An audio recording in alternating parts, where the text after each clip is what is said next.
വെള്ളരി നിലത്ത് കൂടെ കിടക്കും. ഇതിപ്പോ ഈ പേരയിലേക്ക് കയറിയതാ. ഇത് കപ്പ കണ്ടിട്ടില്ലേ? ഇതാണ് നമ്മുടെ മരച്ചീനി. ഇത് വേപ്പിലാണോ? തന്നെയുള്ള മിനി എന്ന് പറഞ്ഞ അവിടെ വീട്ടിലേക്ക് പോയി. അവിടെ ഒരു ചെറിയൊരു ഏക്കറേജ് ഒക്കെയാണ് താമസിക്കുന്ന സ്ഥലം. അവിടെ ഇങ്ങനെ കൃഷി കാണാൻ വേണ്ടിയുള്ളൊരു സന്ദർശനം നടത്തിയത് ഞങ്ങൾ. ഇനിയിപ്പോൾ നല്ല അടിപൊളി ആംബിയൻസും വൈബൊക്കെ ഉള്ളൊരു സ്ഥലമായിരുന്നു. ഒത്തിരി കൃഷികളുണ്ട്. ഒത്തിരി കൃഷികൾ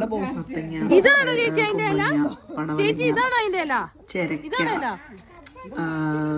പിന്നെ നമ്മുടെ പച്ചമുളക്, വേപ്പില, പിന്നെ കുറെ ഫ്രൂട്ട്സ്, തണ്ണിമത്തൻ, റോക്ക് മെലൺ, പിന്നെന്താ മാവ്, ഇങ്ങനെ കുറെ എല്ലാ തരം പച്ചക്കറികളും ഒക്കെ ഉണ്ട്. പിന്നെ ഒരു അടിപൊളി പൂന്തോട്ടം.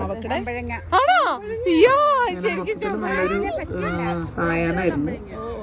പിന്നെ അത് കഴിഞ്ഞ ആള് ഞങ്ങൾക്ക് ചായയൊക്കെ തന്നു, അട തന്നു, പിന്നെ വട്ടയപ്പം തന്നു. അങ്ങനെ കട്ടൻ കാപ്പി അതൊക്കെ കഴിച്ച് ഞങ്ങൾ അങ്ങനെ ഇരുന്നു. പിന്നെ അത് കഴിഞ്ഞ് ഞങ്ങള് മറ്റേ ഇരുന്ന് പുല്ല് വെട്ടുന്ന അതിലൊക്കെ കയറി വണ്ടിയൊക്കെ ഓടിച്ച് കുറച്ച് പുല്ലൊക്കെ വെട്ടി. അടിപൊളിയായിരുന്നു.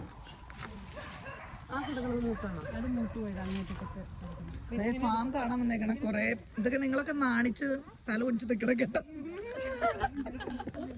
നിങ്ങൾക്കില്ലേ കുറച്ച് സ്ഥലം? ഇതെന്താ സാധനം?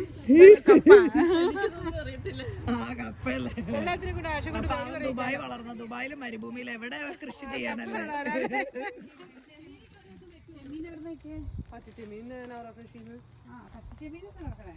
ചെമ്മീനോ? ഉണക്ക ചെമ്മീനും ചിരക്കാണോ വയ്ക്കണം സാധാരണ? കാശുള്ളവർക്ക് അങ്ങനെയും ചെയ്യാം. എന്റെ മുന്നേ ഉണക്ക ചെമ്മീനേക്കാളും വില കുറവ് പച്ച ചെമ്മീനാ. ഒന്ന് പറഞ്ഞു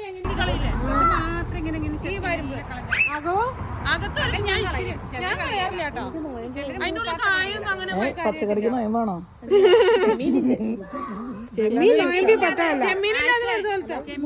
ഇച്ചിരി പരിപ്പിട്ടിട്ട് ഡ്രൈ ആയിട്ട്, അല്ലെങ്കിൽ തേങ്ങ ഇട്ട് തേങ്ങ അരച്ചു വെക്കത്തില്ലേ? ജീരകം തേങ്ങ ഇട്ട് വെക്കാം.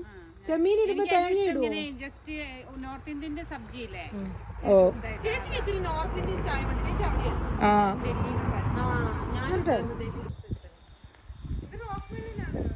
റോക്ക് മെലൺ വെറുതെ ഇങ്ങനെ തിന്നാനേ. ശരിക്കും പൊട്ടുവളരിയുടെ മണല്ലേ? നാണമില്ല അതിനെ മറ്റുള്ളവരുടെ അധ്വാനം ഇങ്ങനെ മറ്റുള്ളവരുടെ അധ്വാനം വിളവെടുക്കാനായിട്ട് നിനക്ക് നാണമില്ല? എനിക്ക് ഒരു അധ്വാനിക്കാത്തവൻ ഭക്ഷിക്കാതിരിക്കട്ടെ എന്നാ പറയണെങ്കിലും